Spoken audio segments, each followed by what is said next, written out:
안녕하세요. 저는 금방 소개받은 저희 여기 출시된 것처럼 경제통계부 국민비에서팀에 있는 김대진 과장이라고 합니다. 오늘 여러분들하고 얘기할 것은 우리나라 국민대차 대출과 자본 스톡 추계에 대한 이해, 이렇게 제목으로 제가 적어봤습니다. 현재 우리가 저희 은행에서 현재 국민대차 대출표 관련해서 아직 통계가 공식적으로 나가고 있는 건 아닙니다. 저희가 지금 현재 통계를 개발 중에 있고, 개발되고 나서 내년쯤에 저희가 발표할 계획을 가지고 있습니다. 그래서 그 이후에 전 공식적인 통계가 나오기 때문에 지금 오늘 제가 말씀드린 통계 내용은 사실 통계 내용도 그렇게 많이 담지는 않았습니다. 그래서 뭐 공식적인 게 아니라서 대충 추세 이런 것들만 저희가 나중에 추계한 결과를 담았습니다. 그래서 그걸 참고해 주시면 될 것 같고요.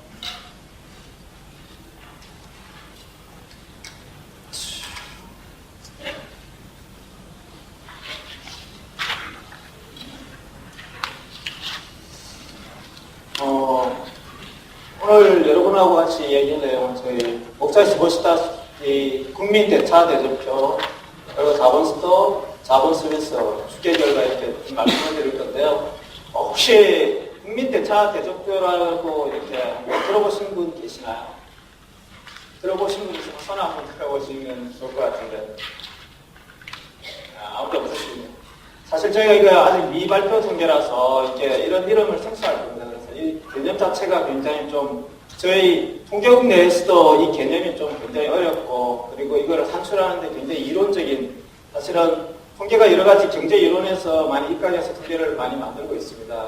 근데 그 중에서도 저희 통계가 가장 여러 가지 이론에 근접해서 가장 많이 만들고 있는 굉장히 뭐라 그럴까 굉장히 고난이도의 통계라고 보시면 됩니다. 그래서 각국에서도 아직도 이게 국민대차 대조표를 해가지고 공표하고 있는 나라들이 전 세계적으로 얼마 되지는 않습니다.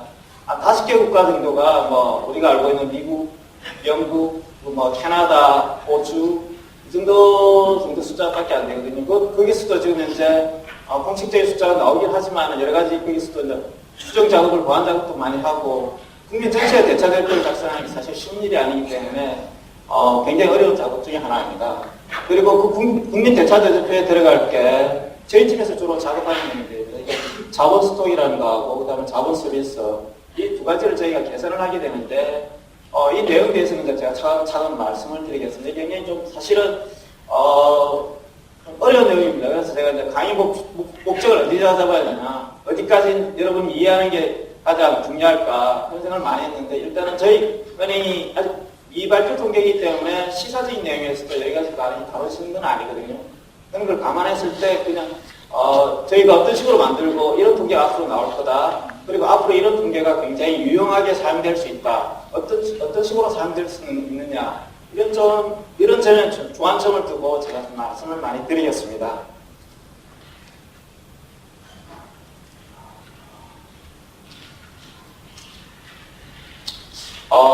저희 내부적으로 저희 국에서는 SNA라는 말을 참 많이 하고 있습니다. 그래서 이게 국민계정 체계라는 말이 있는데, 사실 들어보신 분도 계실 거고 안 들어보신 분도 많이 계실 거예요. 경제학 보통 이론하면은 국민소득 GDP, 국내 총생산에 대한 얘기는 많이 있지만은 국민계정 체계라는 말에 대해서 그렇게 언급이 많이 없을 겁니다. 우리가 사실은 통계를 만든 이유가 가장 큰 이유 중에 하나가 정책을 하기 위해서 사실은 만드는 거거든요. 특히나 거시통계 같은 경우에는 국가 전체적으로 우리의 경제 상황이 어떤지를 정확하게 판단하기 위해서는 거시통계가 굉장히 중요한데, 그걸 만들기 위해서는 굉장히 체계적으로 만들어야 합니다. 그리고 종합적으로 만들어야 하고, 그리고 국제 비교할 수 있도록 만들어야 하거든요. 왜냐하면 여러 가지 연구자들이 우리나라의 상황이라든지 이런 것들이 사실 뭐 요즘 글로벌 많이 됐지 않습니까? 그러다 보니까 우리나라 딱 떨어져서 이렇게 경제 활동을 하는 게 아니기 때문에 다 연결이 되어 있습니다. 그래서 그러면 상호 간의 비교가 굉장히 가능한 방식으로 이렇게 통계를 만들어야 하거든요. 그래서 UN이라든지 OECD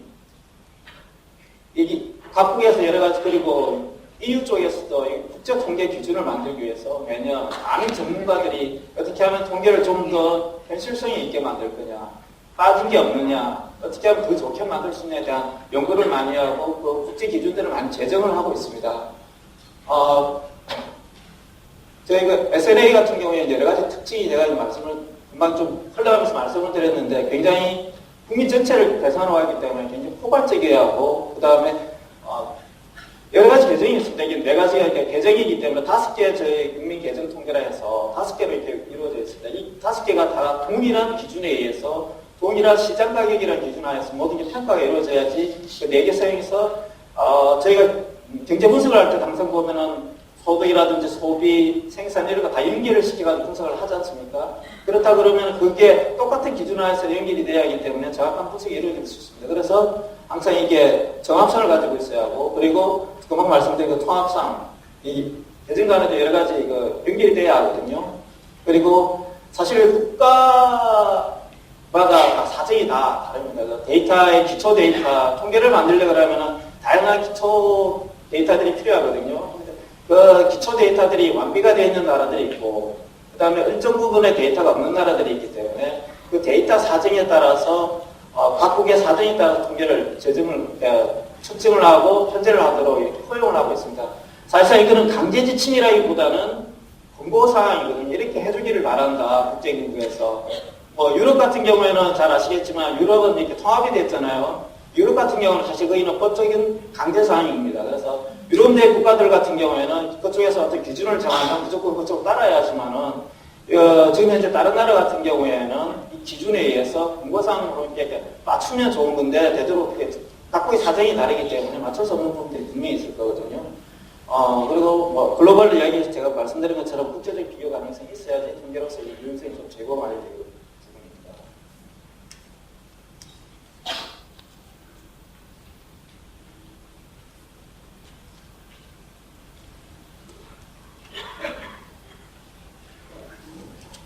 제가 강의를 처음 해서 모임이 좀 안에 이해해 주시가지고요. 금방 말씀드린 것처럼 SNA 같은 경우는 계정 통계들이 좀 몇 가지 구조가 굉장히 좀 복잡하게 되어 있습니다. 왜냐하면 국민 경제 전체를 포괄하려 그러면 사실 하나의 통계만으로 국민 경제 전체를 볼 수는 없는 부분이 다양하게 있기 때문에, 그래서 경제활동 같은 경우도 생산을 할 수도 있고 소비를 할 수도 있고, 그 다음에 투자를 해서 자본을 축적을 할 수도 있고, 그 다음에 돈을 빌려올 수도 있고, 그 다음에 해외와 거래를 할 수도 있잖아요. 그리고 그걸 종합할 수 있는 표가 또 필요할 것이고, 그래서 여러 가지 사실은 이 계정들이 여러 가지 많습니다. 기업의 같은 경우에도 재무제표가 상당히 많지 않습니까? 손익계산서라든지 제조원가 명세서, 현금흐름표, 대차대조표 이렇게 여러 가지 많지 않습니까? 그런 걸 다 총합해서 기업의 재무 상황을 파악할 수 있는 것처럼 국가 같은 경우에도 다양하게 재무제표를 만들어야지 그 경제 상황을 국가 전체 매크로적인, 그러니까 거시적인 측면에서 경제 상황을 정확하게 판단할 수 있는 부분이거든요. 그래서 SNA하고 이게 좀 매칭이 되는 게 보면은 저기 손익계산서가 사실은 이제 국민소득 통계, 그러니까 매년 일정히 한 해 동안 얼마나 많은 통계를, 얼마나 많은 경제활동에서 얼마나 많은 생산을 했느냐 알 수 있는 게 이제 국민소득 통계고요. 그 산업연가표 같은 경우에는 제조업과 명세서와 비슷합니다. 산업연가표 같은 경우에는 내가 어떤 산업에서 무엇을 사가지고 내가 이걸 만들었다 이걸 보여주는 표거든요, 일종의. 그래서 제조업과 명세서가 굉장히 비슷한 성격을 가지고 있고요. 그리고 현금흐름표 같은 경우는 이런 보시면 잘 아시겠지만 자동순환표. 그리고 유일하게 좀 없는 표가 국제수지표 같은 경우에는 이건 이제 국가적인 얘기이기 때문에 국가와 국가 간의 거래를 표시하기 위해서 국제수지표를 다 만들고 있고요. 그리고 국민대차대표 저희가 이제 만들고 있는 표.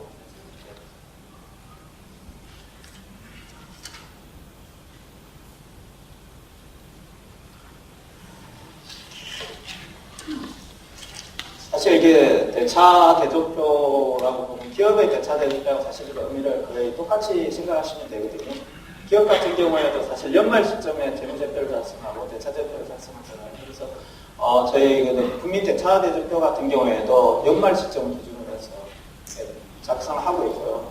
그리고 일반 기업과는 달리 기업 같은 경우는 자기 기업 주체에 대해서는 거래를 이렇게 계산을 해야겠지만은 저희 같은 경우에는 각 경제 주체별로 다 나눠서 계산을 하고 있습니다. 정부라든지 법인 같은 경우, 법인 같은 경우에도 이제 금융법인, 비금융법인 이렇게 나누거든요. 왜냐하면은 둘의 거래 행태라든지 그다음에 국민 경제에서 생산한 활동 자체가 다르기 때문에 이 패턴이 달라요. 그래서 따로 분석할 필요가 있기 때문에 나눠주고 있고요. 그리고 비영리 단체 같은 경우는 나눠주고 있고 그렇게 나눠주고 있습니다. 그리고 이걸 전체 통합한 통합해서 저희가 이제 기록을 하고 있는데, 국립BS 같은 경우에는 보면, 경찰도는 우리나라가 이게 생긴 지 독립하고 나서 이제 쭉 이렇게 일제로부터 해방되고 나서 이렇게 많은 기간이 흘렀지 않습니까? 그동안에 쌓아왔던 재산들이 있을 거 아니에요. 그러니까 국내에 쌓아놓은 여러 가지 재산들이 있는데, 이제 그걸 간단히 말하면 자산이나 부채 이런 걸 자산이라고 말할 수 있는데, 그리고 빌린 것도 있을 거 아닙니까? 부채. 이런 것들을 연말에 저희가 자료를 계산하는 거고요. 그리고 그것뿐만 아니라 증감을 어떻게 변해왔는지, 그러니까 기초, 그다음 증감, 기말 이렇게 어떻게 변화하는지 일목요연하게 보여줄 수 있는 표라고 보시면 됩니다. 이게 여기에 기록되는 부분은 전체를 다 사실은 다 계산을 하고 있습니다. 그래서 여기 보면 실물자산뿐만 아니라 금융자산 부채도 다 포괄하고 있는. 사실은 대부분의 저희 은행 통계 같은 경우는 실물이면 실물, 그 다음에 금융이면 금융 이쪽으로 이렇게 사실 분화되어 있는 면이 많은데, 저희 같은 경우는 실물과 금융을 다 동시에 포괄하고 있는 통계이거든요. 그래서 실물자산 같은 경우에는 생산자산, 비생산자산 이렇게 나누는데, 사실 요거가 좀 생소하실 수 있을 것 같아요. 생산자산, 비생산자산. 생산자산이라는 것은 간단히 말해서 인간의 손이 들어간 자산, 그러니까 기계 같은 거, 인간이 노동력을 제공해서 만드는 자산들이 있잖아요. 그런 걸 생산자산이라고 그러고, 비생산자산 같은 경우에는 인간의 노력이 들어가지 않는 거, 토지라든지 자연 상태에서 자라고 있는 나무라든지, 지하자원 같은 경우는 그냥 내장된 것만 확인할 수 있잖아요. 이런 지하자원이라든지 이런 것들을 저희가 다 기록을 하게 되어 있고,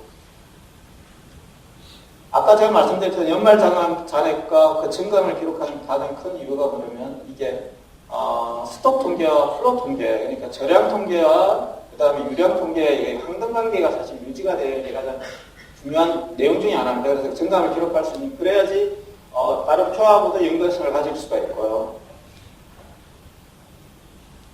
잘 아시겠지만은 이게 금년 말에 우리가 내가 자산을 얼마나 가지고 있느냐, 그걸 알려고 하면 사실은 금년 초, 전년 말이겠죠. 금년 초에 내가 자산을 물건을 얼마나 가지고 있느냐.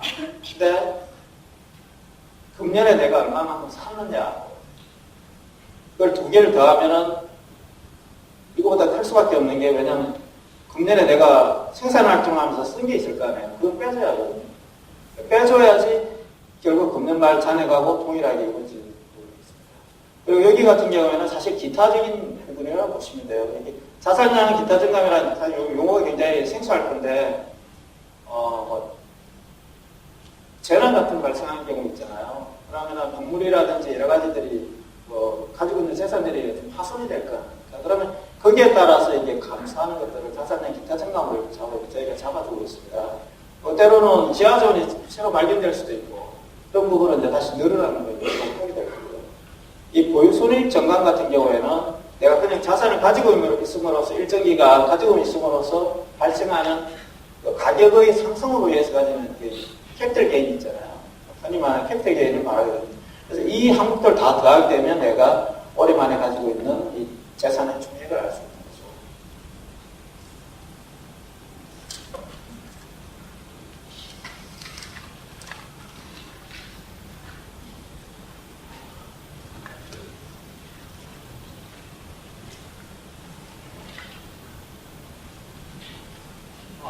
방금 제가 말씀드린 것처럼 이렇게 기초와 증감과 기말 이렇게 나눠서 저희가 이제 표를 만들게 되는데, 지금 이제 구조가 그게 맞춰서 구조도 같이 만들고 있습니다. 그래서 기초 대차 대조표, 그리고 자산이 얼마나 증감이 보여주는 항목들, 그리고 기말의 가치를 측정해서 얼마만큼 있는가를 이렇게 많이 보여주고 있는 거고요. 이 자산 증감 항목이 그러면 사실은 다른 계정들하고 생산 있잖아요. GDP, 국내 총생산하고 연결되는 부분들이 굉장히 많습니다. 그래서 그 중에 하나 이게 투자, 그러니까 내가 자산을 얼마만큼 샀느냐, 얼마만큼 팔았느냐, 그리고 얼마만큼 그걸 쓰고 가치가 없어졌는지, 이런 것들을 사실 보면은 자본과 자본이득이 순자산 증감을 표현하는데, 이것도 사실 좀 용어가 생소하실 텐데, 사실은 내가 물건을 산다든지 기계를 산다 그랬는데 돈이 있어야 할 거잖아요. 결국 돈으로 살 건데, 그러면 그 돈이 어디서 생기느냐? 저축한 거로 생기는 거고요. 그 다음에 자본이득이라는 말은 다른 사람한테 받은 거. 경제적 거래에 의해서 이제 주고받는 그런 거일 수도 있고, 아니면 그냥 순수하게 자본 이전 받은 경우, 그냥 돈 받은 게 있잖아요. 기부. 이런 경우도 있을 수가 있고, 그거로 해서 우리가 자산의 투자가 많이 늘어날 수 있는 부분들, 재원으로 사용할 수 있는 거죠. 사실 이런 부분들은 경제적 거래와 관련된, 경제 활동하고 관련된 부분이라서 저희가 거래적 요인이라는 표현을 써요. 아마 저희 이게 통계 작성하는 것들이 굉장히 좀 저희 내부적이고 그다음에 이게 국제적으로 통용되는 용어들이 좀 많아요. 그래서 많이 생소할 텐데 나중에 질문 시간 제가 가질 건데 그때 이제 용어들 잘 모르겠는 거라든지 이런 걸 질문해 주시면 좋겠고, 그러면 중간에 제가 설명한 내용 중에서 이해가 잘 안 된다든지 이런 건 제가 설명 다시 드리든지 하겠습니다. 비거래적 요인 같은 경우는 아까 말씀드린 것처럼 여기 자산의 뒷자전가, 자산 가격 변동, 가격의 변동에 의해서 내가 얼마만큼 이익을 받느냐 이런 것들을 보여줄 수 있는 부분들이거든요.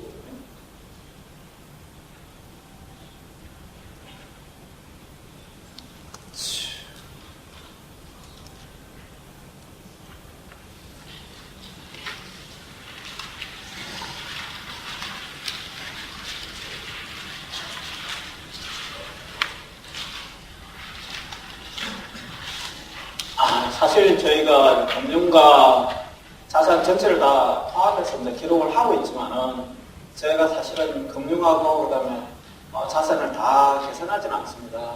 왜냐하면 기존의 금융 파트는 다른 금융 파트 쪽에서 계산을 하고 있는 부서가 따로 있고 팀이 따로 있습니다. 그래서 굳이 저희가 이제 그걸 다시 계산할 필요가 없겠죠. 그 구분하게 되면 사실은 반복이고 자원의 낭비이기 때문에 저희는 실제로 자금 순환비 아까 제가 말씀드린 부분 있잖아요. 거기서 금융에 대해서 얼마만큼 금융 자산과 부채의 기말에 내가 얼마나 가지고 있는지를 기록하는 표를 저희가 입수를 할 수 있거든요. 그래서 그걸 가지고 그대로 저희가 저희 표에 맞춰서 약간 변형을 시키면 될 거고요.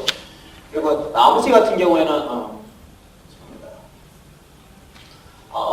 나머지 같은 경우에는 사실 지금 현재 계산된 데이터가 하나도 없습니다. 그러다 보니까 저희가 이 부분을 계산을 많이 해야 합니다. 계산을 해야 하는데 이게 사실 이론적인 초기에 제가 말씀드리겠지만 굉장히 안 보이는 것을 사실 계산하는 부분들이 많거든요. 아까 제가 말씀드렸지만 감가상각을 제가 말씀드렸잖아요. 감가상각이라는 게 사실 눈에 보이지 않는 거예요. 그래서 눈에 보이지 않는 걸 계산하려고 하면 사실 어떤 이론에 의해서 어떤 가정에 의해서 이렇게 될 거라는 그런 가정을 세우고 나서 계산할 수밖에 없는 부분들이거든요. 그래서 이런 부분에 대해서는 전 세계가 똑같은 방법을 거의 다 같이 쓰고 있는 상황으로 보시면 됩니다. 그래서 여기 국부라고 딱 적어놨는데 제가 스무자산하고 그다음에 국외 부분의 순금융자산 증권권을 제가 적었습니다. 이 두 개를 달면 사실은 우리나라가 얼마만큼 부를 가지고 있는지를 알 수 있는 데이터거든요. 근데 사실 여기 국외 부분이라고만 표현되어 있는 부분은 뭐냐 그러면 국내 부분 같은 경우는 서로 사계가 되잖아요. 내가 돈을 빌리고 그다음에 돈을 빌려주고 이런 것들은 국내 부분에서 어차피 상계가 되기 때문에 국외 부분에 대한 순금융 자산 부분만 이걸 계산을 해서 이렇게 같이 더해주면 우리나라가 현재 시점에 2010년이라 그러면 2010년 말을 현재 얼마만큼 부가 있는지 얼마만큼 자산이 가치가 있는지 그리고 금융까지 다 포함해서 내용을 알 수 있는 부분들이거든요. 저희 국민대차 대표 사실 표는 이렇게 구성이 되어 있습니다. 아까 좀 말씀드린 게 기초, 증감, 기말 이렇게 되어 있는데 사실은 대차를 나눠줘야 하잖아요. 차변 대변 이거는 나눈 것처럼 이쪽에는 증감 부분, 이게 부채 부분을 해서 서로 나눠주고 있고요. 제도 부분이라고 표시가 되어 있는데 여기는 아까 제가 말씀드렸처럼 각 경제 주체들이 그 형태가 다르기 때문에 가게라든지 기업, 그다음 정부 이런 거 다 나눠서 이렇게 계산해주고 되고 국외 같은 경우는 그것도 마찬가지로 다르기 때문에 이렇게 계산을 하게 됩니다. 자산증감 부분 아까 제가 앞에서 말씀드린 부분 그대로 보시면 되고 그래서 결국 여기에 이거를 두 다 단 A, B 일단은 이 시점에서 우리가 부를 알 수가 있겠죠. 국가에 얼마나 많은 부가 있는지.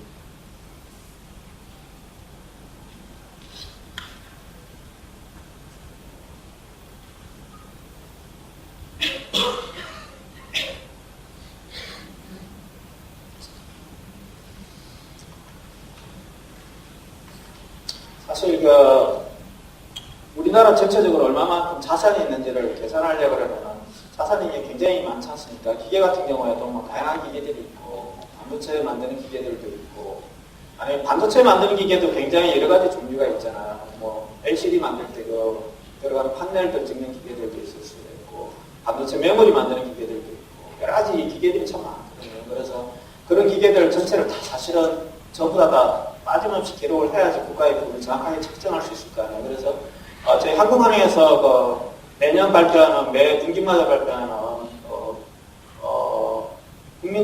국내 총생산 GDP 통계 있잖아요. 거기서 얼마만큼 이렇게 늘어났는지 계산을 해요. 그래서 거기에서 이런 지금 잘 보이시나요?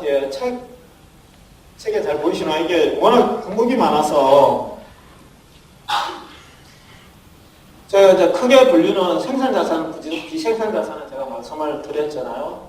이렇게 두 가지로 나누고 있고, 그다음 생산자산 중에서도 고정자산, 움직이지 않고 딱 픽스된 자산들이 있을 수가 있고, 재고자산 같은 경우에는 이제 뭐 물건 사고 팔 때 잠깐 팔기 위해서 제가 가지고 있는 자산이라든지 귀중품 여러 가지 있고, 그다음에 건물 같은 경우에도 기타 건물 및 구축물이라고 있거든요. 그래서 이제 뭐 주택, 우리가 살고 있는 아파트라든지 단독 집 이런 것들 저희가 배설을 하고, 그다음 기타 구축물 같은 경우에는 사실 국가 같은 경우에는 도로라든지 철도, 그다음에 항만 여러 가지 많이 이렇게 만들잖아요. 그런 부분들도 저희가 다 계산을 합니다. 그래 계산을 해야지 국가 전체적인 부가 특정이 될 수가 있겠죠.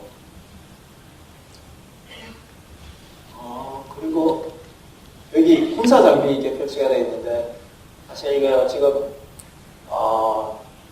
제가 뭐 SNA 2008 SNA라고 좀 표기를 했는데, 이게 이 SNA 개정이 계속적으로 지속적으로 변화해 왔고 여러 차례 개정이 되어 왔거든요. 기존에 93 SNA라고 있는데 93년도에 제정이 된 거예요. 93년 SNA라고 하면 이 무기 장비가 사실은 자본으로 보지를 않았어요. 자산으로 보지는 않았어요. 왜냐하면 중간 소비하고 많은 거로 봤는데 올해부터는 2008 SNA부터는 이게 군사 장비가 어쨌든 국민들한테 디펜스, 그러니까 보안, 그러니까 국방의 그런 효용이 있다 해서 경제적 가치를 그리고 그것도 무기를 만들면 단연간 사용하고 있으니까 자산으로 계산을 하자, 이런 국제적인 논리가 있었어요. 그래서 그러면서 이게 군사 장비도 이게 SNA 개념에서 이렇게 자산으로 저희가 무기를 계산해야 하는 하나의 항목으로 이제 들어와 있고요. 그다음에 여기 보면 지적 재산 생산물 좀 이렇게 많이 여기 있는데요. 지금 현재 저희 통계를 구체적으로 잘 안 보셨을지 모르겠는데, 보면은 컴퓨터 소프트웨어와 데이터베이스 같은 경우는 지금 현재 저희가 GDP 통계 쪽에서 이게 데이터를 찾고 있습니다. 이게 얼마만큼 매년, 그리고 매 분기마다 얼마만큼 이게 생산이 되고 있는지, 그리고 얼마만큼 이걸 투자 자산으로 사는지를 이렇게 계산을 하고 있거든요. 근데 그동안 안 되었던 게 연구개발 부분이니까, 리서치 앤 디벨롭먼트 같은 경우에는 사실 굉장히 측정하기 어려운 문제들이 좀 많습니다. 왜냐하면 연구개발이라는 게 기업 내에서 하잖아요. 그리고 내부적으로 하기 때문에 이게 얼마만큼 하고 얼마만큼 투자가 되고 얼마만큼 활동을 하는지 알 수가 없어요. 그래서 여러 가지 계측상의 문제가 있어가지고 그동안에 이걸 뺐었어요. 그러니까 숫자는 계산을 하긴 했었어요. 그런데 계산을 할 때 어떤 수준은 당해년에 쓰고 많은, 그러니까 중간 소비, 그러니까 고해 매년 소비하는 품목들이 있잖아요. 고해 만들어서 고해 사용하는 항목들을 이렇게 계산을 했었어요. 그런데 2008 SNA에서는 연구개발이 과연 그런 거냐, 그런 것이 아니지 않느냐, 몇 년, 수년 동안 개발된 연구개발 활동 결과를 가지고 생산에 사용하고 있지 않느냐, 이거 제대로 계측해야 한다. 그래야지 경제 분석에 유용할 수 있다. 이런 국제적인 논의가 계속 오랫동안 있었습니다. 그러다 보니까 이제 2008 SNA부터는 이거를 그러면 자본으로 잡자, 자산으로 계산을 해야 한다. 그래서 이 부분에 대해서 지금 현재 저희가 작업을 계속 하고 있습니다. 그래서 아마 제가 안내문에 드렸을 때도 보면 R&D 부분에 대해서 저희가 어떻게 작업을 했는지, 그리고 어떻게 결과가 나오는지 그 부분에 대해서 설명을 드린다고 제가 아마 안내문을 드렸습니다. 그리고 재고 같은 경우는 재고로 보시면 될 것 같고요. 이게 비생산 자산 같은 경우는 자연자원, 아까 토지라든지 지하자원, 그다음에 나무들, 자연 상태의 나무들 말하거든요. 이런 것들이라든지 수자원. 사실 이쪽 파트는 저희가 굉장히 데이터 부분이라든지 받기가 힘든 부분, 기초 데이터의 수집이라든지 이런 것들 계산하기 좀 힘든 면이 많아가지고 이게 전체 다를 하지는 못하고 있어요. 그래서 저희가 하고 있는 게 지금 이제 토지, 그 다음에 지하자원, 그리고 수목, 임목 변도, 이 정도 하고 나머지 같은 경우는 저희가 앞으로 추가적으로 이 부분에 대해서는 계속적으로 어떻게 하면 통계할 수 있을지 연구가 많이 필요한 부분입니다.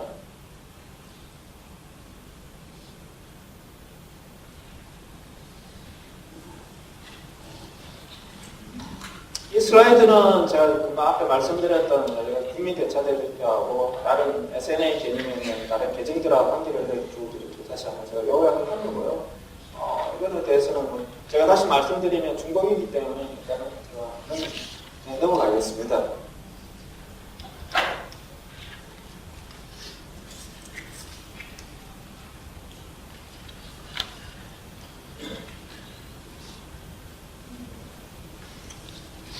예, 아까 저희 팀에서 주로 작업하는 내용이 이제 자본 스톡 이익을 계산해야 하는 작업이라고 제가 말씀을 드렸거든요. 이게 뭐 근거는 아까 말씀드린 것처럼 SNA 국민계정 통계 시스템 내에 저희 계산하도록 근거를 하고 있고 그렇게 하도록 요청을 많이 하고 있습니다. 그래서 이거는 SNA 같은 경우는 기본적인 그 털 그리고 기본적으로 해야 한다는 것을 사실 선언화 정도 이렇게 한 내용이라고 보시면 되고요. 그리고 밑에 있는 거 같은 경우는 OECD에서 작성을 한 책자거든요.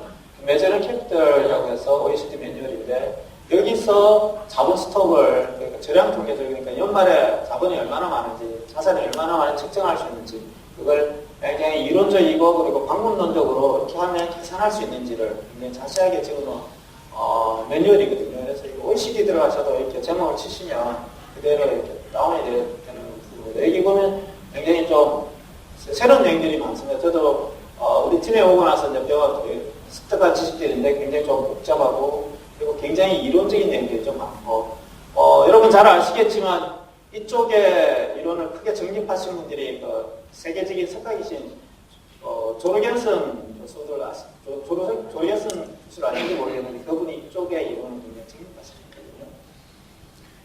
저희가 자본 스톡을 계산할 가장 큰 목적이 뭐냐 그러면 고정자본 소모 이렇게 적어져 있는데 이게 사실은 각가상각입니다.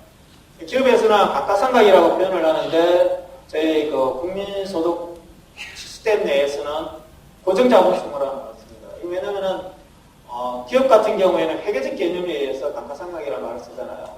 우리 같은 경우에는 저희 같은 경우는 거시통계를 만들기 된 측면에서 보게 되면 이 고정자본 소모라는 건 사실 경제적 의미의 어떤 각가상각을 말한다. 그러니까 사실은 똑같은 말인데 용어를 좀 분리를 시킨 거죠. 왜냐하면 의미가 약간씩 좀 다르기 때문에 그래서 이 부분에 대해서는 약간 그런 식으로 좀 분리를 시킨 겁니다. 그리고 이게 왜 중요하냐? 그러니까 연간 매년 1년마다 이렇게 우리가 물건을 만들잖아요. 만들다 보면은 이게 전체 총액은 나옵니다. 근데 총액을 만들 때 우리가 쓴 게 있거든요. 근데 그걸 빼줘야지 우리가 진짜 만드는 숫자가 나오는 거거든요. 그러니까 우리가 진짜로 우리가 국민정책적으로 내가 쓸 수 있는 돈을 알려 그러면 그동안 써버린 돈을 빼야 할 거 아닙니까? 일종의 이게 감가상각이라는 게 고정자본 소모라는 게 생산을 하면서 우리가 기계를 쓰면서 가치가 감소된 부분을 빼줘야지 이게 우리가 순수하게 우리가 사용할 수 있는, 가용할 수 있는 통계량을 알 수가 있거든요. 그래서 이게 굉장히 중요한 통계이고요. 그리고 그러니까 피보라는 거는 고용자한테 주는 돈을 말하는 거고 이거는 자본을 사용함으로써 거기에 돈이 어쨌든 기업에서도 보면은 자기가 쓰는 돈만큼 감가상각을 시키잖아요. 그거하고 똑같은 개념으로 보시면 됩니다. 그래서 이게 실제로 GDP 통계에 들어가는 통계입니다. 그러다 보니까 이걸 계속 가장 중요한 목적으로 그동안 이렇게 계산을 해왔고요. 그러면서 이게 이 계산을 할 수 있다는 걸 알고 나서는 이게 뒤에서 부를 측정할 수도 있는 거 아니냐. 이 개념 확장이죠. 그렇게까지 개념을 확장시키면서 그러면 국민비해서를 편제를 해보자. 이제 68년대 최초로 이게 개념적인 얘기가 나오고 93년대에 좀 약간 구체화된 얘기가 나오기 시작했습니다. 한번 같은 경우에는 요즘 사실은 지속 가능한 성장 이런 얘기 많이 하지 않습니까? 지속 가능한 성장을 이루려면 사실은 생산성이 담보가 되지 않으면 지속 가능한 성장이 이루어질 수가 없거든요.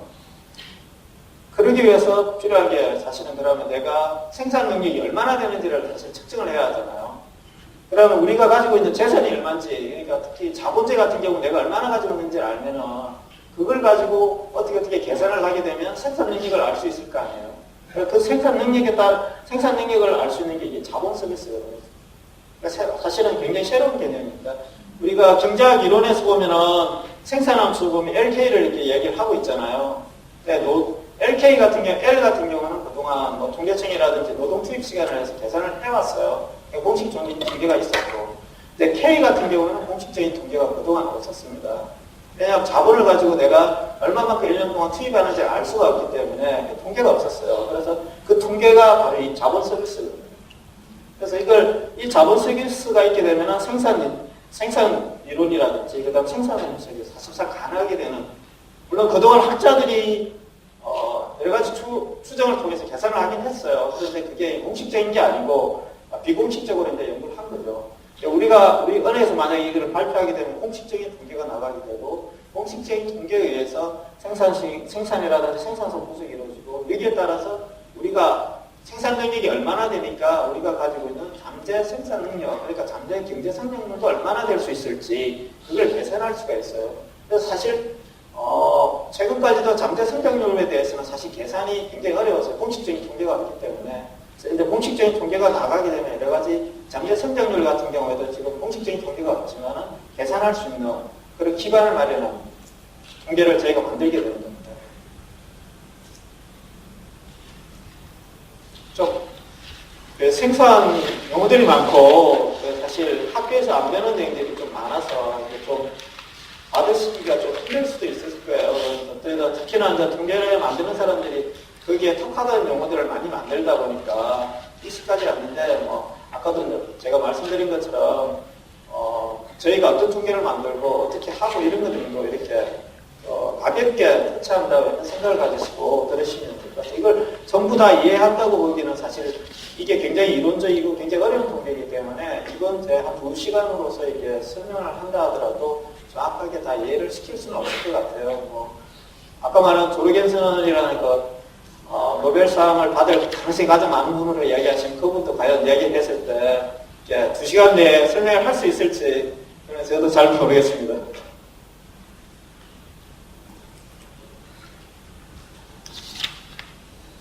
사실은 이거는 제가 앞에 말씀드린 거를 전체적으로 다 종합해서 말씀드린 거거든요. 그래서 우리가 이제 경제 주체가 재산이 얼마 되는지를 알 수가 있고, 그 다음에 이걸 통해서 이 자본 서비스를 할 수가 있는데, 이것들이 사실은 경제적인 의미를 가지고 분석의 의미를 가지려고 그러면 이것들이 동일한 기준에서 의해서 계산이 되고, 그 다음에 통합적으로 계산이 돼야 하거든요. 그래서 저희 같은 경우는 이거를 전부 다 통합적으로 이렇게 계산을 하고 있어요. 그래서 이 표를 보시면 굉장히 복잡하신데, 그건 사실 이해를 못 하셔도 됩니다. 그래서 저희가 이제 통합적으로 만들고 있다. 그러니까 재산이라는 거하고 우리가 자본재를 가지고 있으면서 생산재를 가지고 있으면서 그 생산재를 가지고 얼마만큼 투입하는지를 이거 통합적으로 계산을 하고 있다.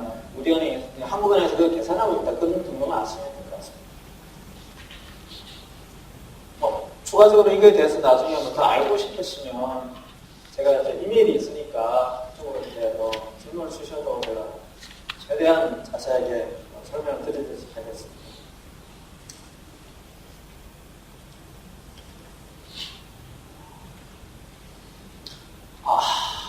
그래서 이제 가장 어려운 파트인데, 이게 저희가 이제 계산한 방법에 대해서 얘기를 제가 드릴 건데, 지금도 제가 말씀드리면서 많은 분이 졸고 계시지만, 이 파트는 아마 더 많은 분이 졸지 않을까, 사실 좀 걱정이 되는 파트이긴 하거든요. 굉장히 어려운 파트라서, 추계 방법은 사실 한 3가지 정도, 한 4가지 정도 됩니다. 우리가 가지고 있는 자산이 과연 내가 얼마 있는가를 알려고 그러면 내가 가지고 있는 게 과연 물건들이 여러 가지 있을 거 아닙니까? 제가 좀 아까 말씀드린 것처럼 반도체 내가 생산하는 반도체 업자다 제가. 그러면은 반도체 생산 기계가 있을 거 아닙니까? 그러면 연말에 제가 그 생산 기계가 몇 대가 있는 게 그 파악이 가능할 거 아닙니까? 그러면 그 파악 가능한 그 숫자를 하고 그 다음에 그 가격이 또 있을 테니까 연말 가격이 그걸 그냥 곱하면 연말에 내가 얼마만큼 가지고 있는지를 알 수가 있거든요. 그래서 그걸 저희는 이제 여기 보면 표현은 좀 사실 어렵겠는데 물량 가격법이라고 표시를 했거든요. 그러니까 내가 얼마 가지 물량을 가진 그거하고 가격하고 같이 곱하면 내가 가지고 있는 재산을 알 수가 있다.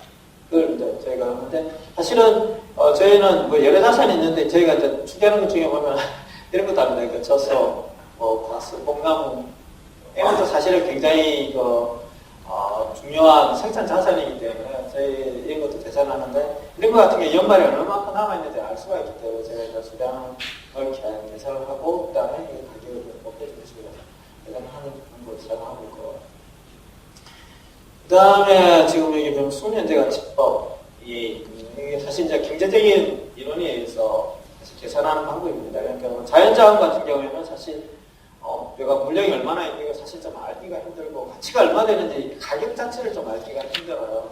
그러니까 뭐 매장량은 얼마 있는지를 알 수가 있겠지만은 그 매장량이 얼마 되는데 그게 경제적인 가치가 얼마나 되는지 그걸 알기 쉽지가 않아요. 그러다 보니까 그걸 알 수 있는 방법이 이제 경제에서 흔히 많이 사용하는 현재가치법 있잖아요. 이 자연자산이라든지 이런 것들을 내가 가지고 있을 때 얼마만큼 매년 받을 수 있는 돈을 계산을 하거든요. 그 계산을 했을 때 그걸 현재가치화 시켜가지고 전부 다 더하면 이 가지고 있는 가치다, 자산이다. 이렇게 계산을 하고 있습니다. 그래서 인목이라든지 지하자원 같은 경우에는 저희뿐만 아니고 캐나다라든지 호주 이런 나라에서도 다 쓰고 있는 방법들인데 이게 뭐 사실은 계산이 굉장히 힘들어서 미래 가치를 계산을 해야 하는 부분이라서 현재 가치 방법을 이용할 수밖에 없는 좀 약간 제약적인 부분도 좀 있고요. 그리고 가장 중요한 게 연구제고법인데요. 저희가 가장 대부분의 자산에 대해서 이 연구제고법을 사용해서 자산 가치를 계산을 하고 있습니다. 보면 이 고정자산에 보면 유형자산은 다 거의 다 이걸 하고 있고요. 그리고 무형자산도 마찬가지로 이거 다 이걸 하고 있습니다. 혹시 회계학계 좀 배우신 분들 아니면 회계학 전공하신 분들도 많으시죠. 얼마나 현재 제가 손을 들어보면 안 되실 것 같은데 이게 연구제고법이라는 게 사실은 회계학에서 나온 개념이거든요. 내가 연말에 재고가 얼마나 남아있는지는 알 수 있는 방법들이 여러 가지가 있지 않습니까? 선입선출, 부의선출 이런 식으로 해서 계산을 할 수가 있잖아요. 그런데 이거 같은 경우는 연구제고법 같은 경우는 아까 이것도 재고 파악하는 방법 중에 하나인데 약간 독특한 방법입니다. 내가 물건을 하나 샀다. 그럼 자본재를 물건을 샀잖아요. 그럼 사면 그 가치를 현재 상태는 알 수 있지 않습니까? 그런데 얼마 지나서 그 중에 물건 몇 개를 팔았다. 그럼 빠지지 않습니까? 그러면 그 빼가지고 계산을 해요. 그리고 다른 물건을 또 하나 샀다. B 물건을 샀는데 이것도 나중에 중간에 좀 가지고 있다가 중간에 팔았다. 그럼 그 요거 재고도 따로 알 수 있잖아요. 그러니까 연구제고법이라는 게 뭐냐면 계속적으로 내가 얼마만큼 재고를 가지고 있는지 계속적으로 모든 자산에 대해서 다 계산을 해요. 그리고 나서 그걸 한꺼번에 대하는 겁니다. 일종의 그 무게방법으로 보시면 되거든요. 저희가 이 방법을 쓸 수밖에 없는 여러 가지 이유가 있는데 유형자산이라든지 그다음에 무형자산, 그러니까 투자자산 같은 경우에는 저희가 매년 말에 이게 재고가 얼마 되는지 파악할 수가 없어요. 그리고 무엇보다도 저희 같은 경우는 GDP 통계하고 서로 상관관계를 가지고 이게 통계를 만들어야 되거든요. 그러면 GDP 쪽에 가지고 있는 통계가 뭐냐면 투자 통계거든요. 매년 이렇게 얼마만큼 투자를 했는지 그걸 저희가 조사를 하는데 그 투자된 데이터를 사실은 이걸 더하는 거예요. 사실 내가 작년에 투자한 게 얼마 되고 올해 투자한 게 얼마 되고 물건 생산재를 샀는데 작년에 산 거하고 올해 산 거 더하면 내가 가지고 있는 거잖아요. 그 이전에 산 것도 있을 수 있고 그것들 전부 다 더하는 방법입니다. 그런데 더할 때 몇 가지를 고려해 줘야 해요.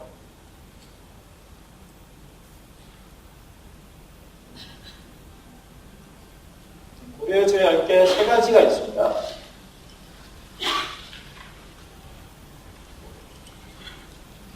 첫 번째가 내가 자산을 샀다 그러더라도 이걸 무한정 쓸 수는 없잖아요. 언젠가는 버릴 거잖아요. 그래서 내가 이게 자산을 버리는 정보가 필요해요. 왜냐하면 저희 같은 경우는 투자 시기를 그대로 더하면 다 그냥 오버밸류 되겠죠. 과다평가될 때문에 버린 게 있으니까 버린 거를 감안을 해줘야 해요. 그 다음에 내가 생산 능력이 있는 생산재를 샀지만은 이게 생산 능력이 항상 같을 수는 없잖아요. 시간이 지나면 고장도 자주 날 거고, 그리고 수리할 거고, 그러면서 내가 물건 10개 만들 거를 9개밖에 못 만든다든지, 시간이 더 지나면 5개밖에 못 만드는 경우가 발생할 수 있잖아요. 그런 것들을 감안을 해줘야 해요. 그래야지 이게 내가 가지고 있는 자산이 얼마만큼 가치가 있는지. 사실 생산재가 얼마나 가치가 있는지를 알려 그러면 내가 물건을, 그 생산재를 가지고 물건을 얼마나 만들 수 있는지를 알아야 하잖아요. 그게 가장 중요한 가치니까. 그러지 않고는 생산재를 내가 가지고 있을 이유가 없잖아. 근데 그러는데 그게 생산 능력이 계속 떨어지니까, 나이가, 10년 전에 산 것 같은 경우 굉장히 많이 떨어져 있을 거예요. 그러면 그런 부분을 다 감안을 해줘야 해요. 이게 가격 하락 부분, 세 번째 가격 하락인데요. 제가 두 번째까지 말씀드린 거는 사실은 생산 능력까지만 말씀드린 거잖아. 그런데 이거를 그러면 가치를 측정을 해야 할 거 아니에요. 그럼 이걸 금액을 적어야 하는데 생산 능력을 가지고 금액을 적을 수는 없으니까, 그러면 그 가격을 가지고 기존에 옛날 가격들이 있을 거 아니에요. 그러면 가격이 얼마나 떨어졌는지를 또 계산을 해야 해요. 그 세 가지를 딱 감안을 해야지, 감안을 한 다음에 가지고 있는 내 생산재의 가치를 알 거 아니에요. 10년 전에 내가 투자한 거면 10년 동안 중에서 내가 10개를 샀으면 지금 8개 정도, 5개 정도밖에 없을 거고, 이게 생산력이 옛날에는 10개를 만들 수 있었던 게 지금은 한 5개밖에 못 만들 거고, 그 가격 같은 경우에도 많이 떨어졌을 거 아니에요. 이 세 가지를 다 고려를 해가지고 계산을 해야 해요. 그래야지 내가 가지고 있는 현재 시점에서의 가지고 있는 생산 자본의 가치를 알 수가 있는 거잖아. 연구적 보니 가장 기본적으로 세원시계적으로 가장 많이 쓰이는 방법 중이고, 굉장히 다 이렇게 학술적으로 그리고 이론적으로 가장 정합적이라고 다 인정하고 있는 부분이라서, 어느 나라든지 대부분의 선진국들이 다 이 방법을 써서 자본스토어 계산을 하고 부를 계산을 하고 있습니다. 그럼 이거를 계산하기 위해서는 뭐가 필요하냐? 이 세 가지가 지금 사실은 필요합니다. 보면 제가 말한 것처럼 물건 상품 내가 얼마 샀는지 데이터가 있어야 할 것 같은데, 그게 없으면 내가 더 할 것도 없잖아요. 그러면 애초에 더할 기본적인 재료가 있어야 돼요. 그래서 자산별로 내가 얼마만큼 투자할 데이터가 있어야 하는 게 중요하고요. 그 다음에 아까 말한 저 폐기 부분을 제가 고려를 해야 하잖아요. 그러면 내가 자산을 매년 연구에 쓸 건 아니니까 이게 몇 년 동안 쓸 거냐. 이게 내용연수라는 게 제가 생산재를 사가지고 몇 년 동안 쓸 건지를 항상 계산하는 부분이거든요. 내가 이걸 몇 년 동안 쓸 건지를 알아요. 그리고 나서 여기 위해서 이런 여러 가지 좀 생산 함수인데요. 연령 생존 함수, 연령 효율 함수, 연령 가격 함수. 이걸 모아하게 되거든요. 연령 생존 함수 같은 경우는 제가 다음에 좀 말씀을 추가적으로 다시 이제 스톡을 저희 어떤 걸 계산하는지는 말씀을 드리면서 자세하게 또 말씀을 드리겠습니다. 여기 보면 초기 스톡이라고 제가 말씀을 드렸는데, 사실은 제가 가지고 있는 데이터가, 그러니까 내가 가지고 있는 생산자가 과연 얼마인지를 정확하게 알려 그러면 처음에 내가 샀던, 그러니까 내가 제가 사업을 한 20살 때 했다, 20살 때 그때 샀던 기계들이 있어야 할 거예요. 그때부터 이거 쭉 다 돼야 할 건데, 실제로 저희 같은 경우는 거시 통계 같은 경우에는 그 데이터들이 사실 없을 수가 있어요. 왜냐하면 자본재 투자 시계를 몇 년부터 작성을 했다든지 이런 식으로 해가지고 중간에 그 시계를 처음부터 데이터가 없는 경우가 있어요. 그러면 처음에 내가 얼마만큼 사고, 그 다음에 그때 얼마만큼 내가 가치를 가지고 있는지 알아야지 그거하고 나중에 산 것들 더해가지고 내가 지금 현재 가지고 있는 자산을 가격을 계산을 할 수가 있겠죠. 그래서 이게 초기 스톡을 저희가, 이건 사실 추정할 수밖에 없는 데이터가 없기 때문에 이런 식으로 저희 추정하고 있고. 내용연수 같은 경우는 이제 감가상각률하고 굉장히 좀 연관이 많은데요. 내가 몇 년 동안 쓰니까 정액법, 감가상각 방법들 나중에 제가 말씀을 드릴 건데, 감가상각은 몇 년째 내가 얼마만큼 몇 년은 감액을 똑같은 금액을 감안하느냐, 아니면 얼마 정도 비율로 가지고 하느냐, 이런 것들을 내용연수에 따라서 이렇게 계산을 해줘야 하잖아요. 그래서 이런 부분들이 중요한 부분이고, 요거는 좀 약간 좀 지금부터 다시 제가 설명해드리겠습니다. 요건 좀 사실 좀 어려운 개념이라서, 네. 좀 어떠세요? 이게 사실 생산 개념들이 많아서 좀 많이 좀 어려울 거라는 생각 좀 사실 제가 많이 해서 설명할 때도 어떻게 하면 쉽게 할까 이게 대해 고민을 굉장히 많이 했었어요. 그래서 이게 사실은 저희 국내에서도 저희 통계가 가장 어려운 통계라는 것들을 지금 많이 하고 있거든요. 굉장히 좀 이론적인 내용들이 많이 들어가고 이래서, 특히나 아까 좀 말씀드린 얘기 보면 이제 연령 생존 함수라든지 연령 효율 함수, 연령 가격 함수 이런 것들이 사실은 생산 이론에서 나온 거거든요. 아까 제가 말씀드렸던 그 요르겐슨 교수님이 나온 거기에서 나온 다 파생적으로 나온 개념들이거든요. 그래서 굉장히 이론적인, 사실은 통계가 보면 여러 가지 뭐 그냥 단순 대에서 나오는 통계도 있고, 저희가 같이 이제 사실은 저희 GDP 통계라는 게 사실 어떻게 보면 추정 통계거든요.